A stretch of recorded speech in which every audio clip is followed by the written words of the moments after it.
தங்க நாற்கர ரயில் பாதை திட்டத்தில் ஒரு மகத்தான வெற்றி. திட்டமிட்டபடி அதிவேக ரயில்களின் வேகம் 130 கிலோமீட்டராக அதிகரித்தது.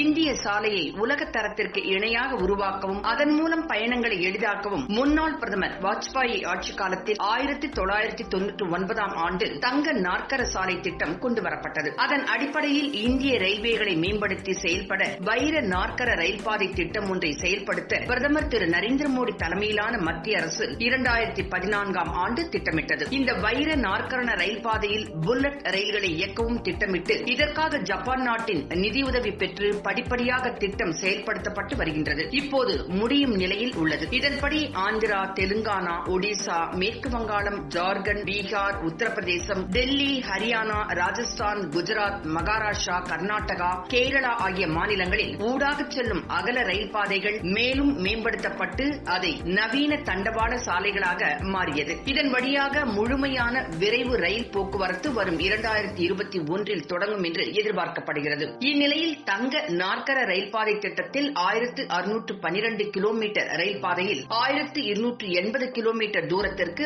ரயில்களின் வேகத்தை 130 கிலோமீட்டராக இந்திய ரயில்வே தற்போது அதிகரித்துள்ளது. ரயில் பாதையை வலிமையாக்கும் முறையான திட்டங்கள், உள்கட்டமைப்பை மேம்படுத்தும் நடவடிக்கைகளின் வாயிலாக ரயில்களின் வேகம் அதிகரிக்கப்பட்டுள்ளது. கனமான தண்டவாளங்கள், 260 மீட்டர் அளவிலான ரயில் பலகங்கள் அமைத்தல் போன்றவை இதில் அடங்கும். கொரோனா பெருந்தொற்று காலத்திலும் உள்கட்டமைப்பு, புதுமை இணைப்புகளின் திறன் ஆகியவற்றில் இந்திய ரயில்வே அபரிமித வளர்ச்சியை சந்தித்துள்ளது. கோவிட் தொற்றினால் ஏற்பட்ட சவால்களை, எதிர்கால வளர்ச்சி மற்றும் பயணிகளுக்கு புதிய பயண அனுபவத்தை வழங்கும் வாய்ப்பாக ரயில்வே துறை மாறியுள்ளது என்பது குறிப்பிடத்தக்கது.